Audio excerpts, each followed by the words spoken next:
Welcome back, dear students, and here we are discussing the lesson The Necklace by Guy D. Mobsant, and it's from your class 10th Tulip Series English. तो lesson का कुछ already हम discuss कर चुके हैं। इसको समझने के लिए आप इसकी पिछली वीडियो ज़रूर देखिए, और अगर हो सके तो चैनल को सब्सक्राइब करें और वीडियो को शेयर करें। तो यहाँ तक तो हमने देख लिया कि जो मिस्टर लॉयजल हैं और जो मैटिल्डा हैं, उन्हें जो हार की कीमत चुकाने के लिए एक बहुत बड़ा कर्ज लेना पड़ा। अब उनको वो कर्ज जो है वो चुकाना भी है। Ma'am लॉयजल now new the horrible life of necessity. अब मैम लॉयजल को समझ आ गया कि जो एक नेसेसिटी, एक जो मोहताजी की ज़िंदगी है, एक जो सच में एक मुफलिसी गरीबी की ज़िंदगी है, वो कैसी होगी। She did her part. अब उसको अपना हिस्सा डालना है। हाउ एवर कंप्लीटली, पूरी तरह से, हीरोइकली, पूरी तनदेही के साथ, पूरी हिम्मत के साथ, इट वाज नेसेसरी टू पे दिस फ्राइटफुल डेट। अब उनके लिए ये ज़रूरी बन गया था कि इतने बड़े जो कर्ज को वो कैसे चुटा करे, कैसे इसको चुकाए। शी वुड पे इट, उनको ये पे करना है। They sent away the made. तो पहली तरजीह में, पहली प्रेफरेंस में उन्होंने जो घर में नौकरानी होती हैं उसकी छुट्टी कर दी। दे चेंज दियर लॉजिंग्स, उन्होंने अपना जो मकान है वो बदल लिया।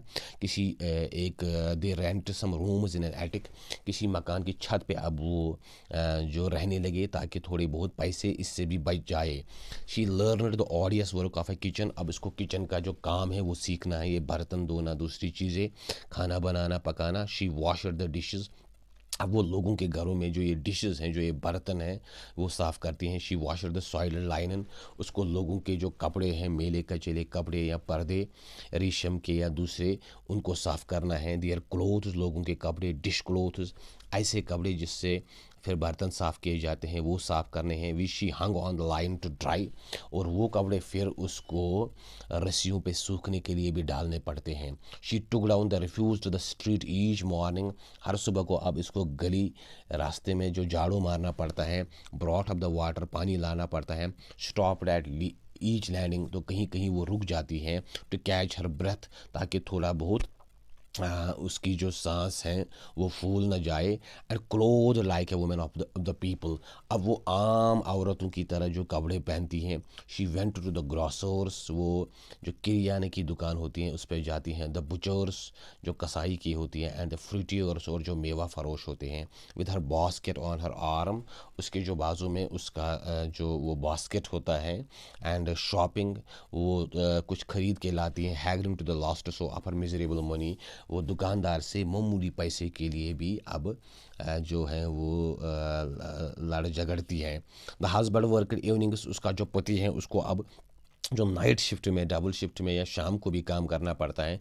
Putting the books of the merchants, जो वो मर्चेंट्स का कुछ वो जो बुक्स होती है उनका जो हिसाब किताब होता है, जो सेल्स या दूसरी चीज़ें, उसको ठीक करने के लिए, उसको ऑर्डर करने के लिए, उसको जो ऑडिट करने के लिए, उसका जो अकाउंट देखने के लिए, अब उसको रात को काम करना पड़ता है। एंड नाइट्स, रात रात को उसको जागना पड़ता है। He often did copying at 5 a page. एक पेज का हिसाब करने के लिए, उसका जो वो अकाउंट्स चेक करने के लिए, वो 5 दैट मीन्स एक पैसे से भी कम उसको अब लेना पड़ता है। And this life lost for 10 years। और ये जो बड़ी तकलीफ दे जो इनकी जो लाइफ है, ये 2-4 दिन तक नहीं रही, पूरे 10 साल तक इन लोगों को, जो मैटिल्डा और जो मिस्टर लॉयजल हैं, इनको ऐसे ही काम करना पड़ा। At the end of 10 years, 10 साल गुजरने के बाद, दे हैड रेस्टोर्ड ऑल, उन्होंने अपना पूरा कर्ज जो है, पूरा जो ये लोन उन्होंने लिया था उसको चुकाया, इसको क्लियर किया। Ma'am Loisel seemed old now. अब जो ये मैम लॉयजर हैं, ये बिल्कुल ही एक ओल्ड, उदेड़ उम्र खातून की तरह लग रही थी। She had become a strong hard women. अब उसमें वो सॉफ्टनेस नहीं रही थी जो एक यंग, एक नौजवान खातून में होती हैं। वो अब बिल्कुल एक स्ट्रांग एंड हार्ड वुमेन, एक क्रूड सी वुमेन, जिसको हम कहते हैं the crude women of the poor house hold. बिल्कुल एक गरीब घर की एक बड़ी ही सख्त और बड़ी ही हार्ड वर्किंग एक खातून, एक औरत की तरह लग रही थी। हर हेयर बैडली ड्रेस्ड, उसके जो बाल थे उनमें कोई ख़ास ड्रेसिंग नहीं थी। हर स्कर्ट्स एवरी, उसके जो कपड़े थे वो बिल्कुल फटे पुराने होते थे। हर हैंड्स रेड, उसके जो हाथ हैं वो काम करते करते बिल्कुल अभी वो सुर्ख हो गए थे। She spoke in a loud tune, अभी वो उसका जो बात करने का अंदाज़ था वो भी बिल्कुल जैसे वो बिल्कुल एक गरीब खातून की तरह बड़े ज़ोर से, वो बड़ी ऊंची आवाज़ से बात करती थी। And washed the floors with great pails of water, और जो फ्लोर है उसको साफ़ करने के लिए वो पानी के बड़े बड़े वो बाल्टीन उस पर डालती थी। दैट मीन्स बिल्कुल एक जो नौकरानी की तरह थी। अब but sometimes when her husband was at office, लेकिन कभी कभी जब उसका पति ऑफिस में होता था, she would seat her self before the window, वो विंडो के साथ में बैठ जाती थी and think of that evening, और उस शाम के बारे में सोचती थी। पार्टी ऑफ फार्मर टाइम्स, जो उस शाम वो पार्टी हुई थी तो उसी के बारे में वो सोचती रहती थी। ऑफ दैट बॉल, उस डांस के बारे में, wire she was so beautiful, जिसमें वो बहुत ज़्यादा ब्यूटीफुल लग रही थी एंड सो फ्लैटर्ड, और जिसमें वो बहुत ज़्यादा खुश हो गई थी या उसकी बहुत ज़्यादा वो एक फ्लैटरी हो गई थी। How would it have been if she had not lost a necklace, वो सोच रही थी कि हमारी लाइफ कैसी होती अगर वो नेकलेस गुम ना हो जाता। हु नोज, पता नहीं कैसी होती। How singular is life and how full of changes, ये ज़िंदगी कितनी तनहा कर देती हैं और इसमें क्या क्या तब्दीली आ जाती है। How small a thing will ruin और सेव वन, कैसे एक मामूली सी चीज़, एक छोटी सी चीज़ एक इंसान की ज़िंदगी या तो बना देती हैं या फिर बिगाड़ देती हैं।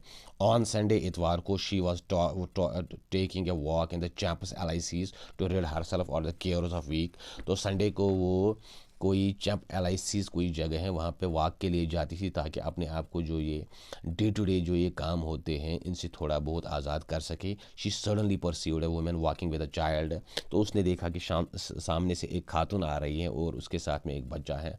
इट वॉज मैम फॉरेस्टियर, ये वही मैम फॉरेस्टियर थी। स्टिल यंग, अभी भी जवान लग रही थी। स्टिल प्रेटी, अभी भी खूबसूरत लग रही थी। एंड स्टिल अट्रैक्टिव, और अभी भी पुरकशिश अट्रैक्टिव लग रही थी। मैम लॉयजल वॉज अफेक्टेड, तो मैम लाइजल को ये बिल्कुल अच्छा नहीं लगा।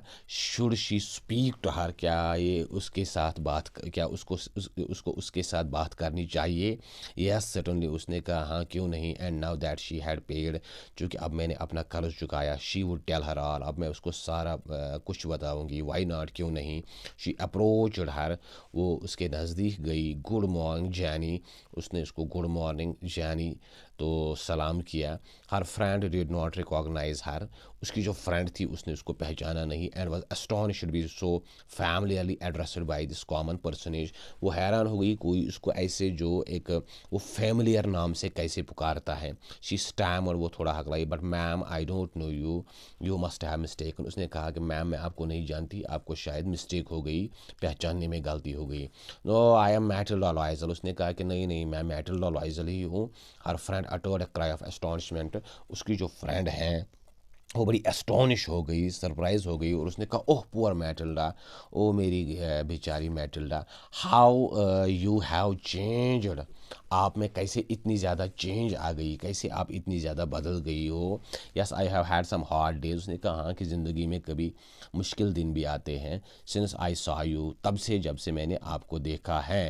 And some miserable ones and all because of you, और कुछ बहुत ज़्यादा तकलीफ़ देने वाले दिन भी आ गए या वक्त भी आ गया।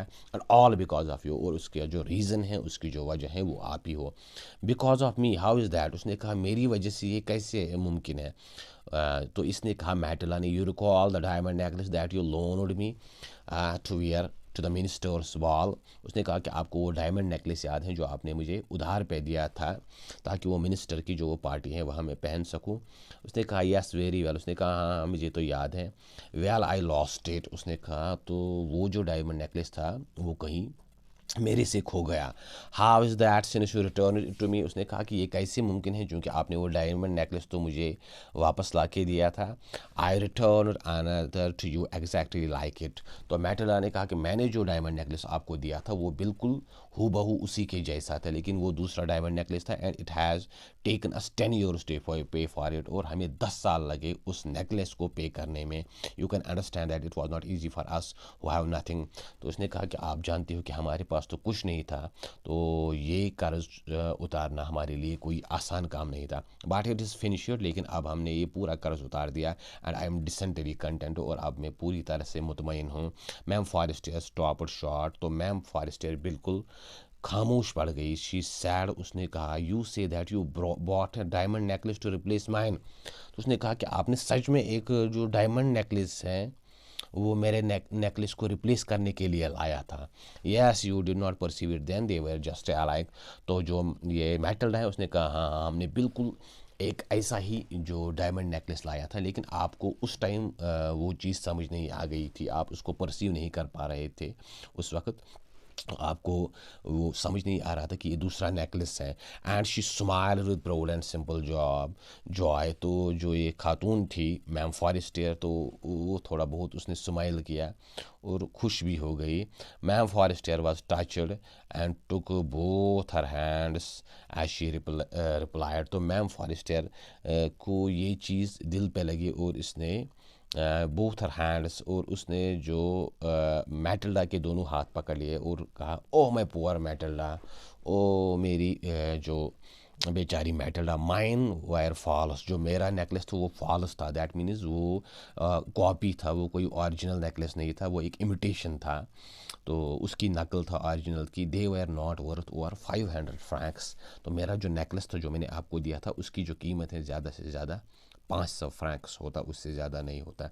तो दैट मीन्स जो मैटिल्डा हैं उन्होंने ओरिजिनल जो नेकलेस दिया, लेकिन जो मैम लॉइजन ने उसको जो नेकलेस दिया था वो कोई ओरिजिनल नेकलेस नहीं था, वो जस्ट अ कॉपी और an imitation of the of original necklace. वो कोई ओरिजिनल डायमंड्स नहीं थे बल्कि उनकी कॉपी थी। तो इन बेचारों की जो पूरी ज़िंदगी ही बर्बाद हो गई इस कर्ज़ को चुकाने में, और एंड पे हमें ये पता चलता है कि उन्होंने उनका जो खाली लाइफ ही बर्बाद हो गई है इस पूरी चीज़ में।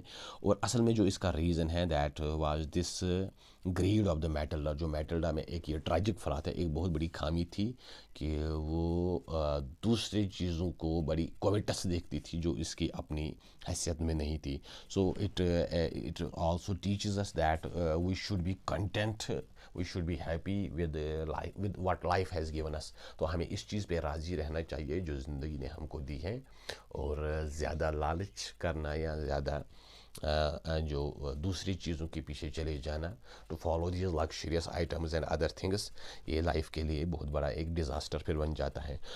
सो डियर व्यूअर्स, उम्मीद है आपको ये चीज़ समझ आई होगी, और अगर आपको ये वीडियो अच्छा लगा हो तो इसको ज़रूर शेयर करें और चैनल को सब्सक्राइब करें। Wish you all the best and thank you.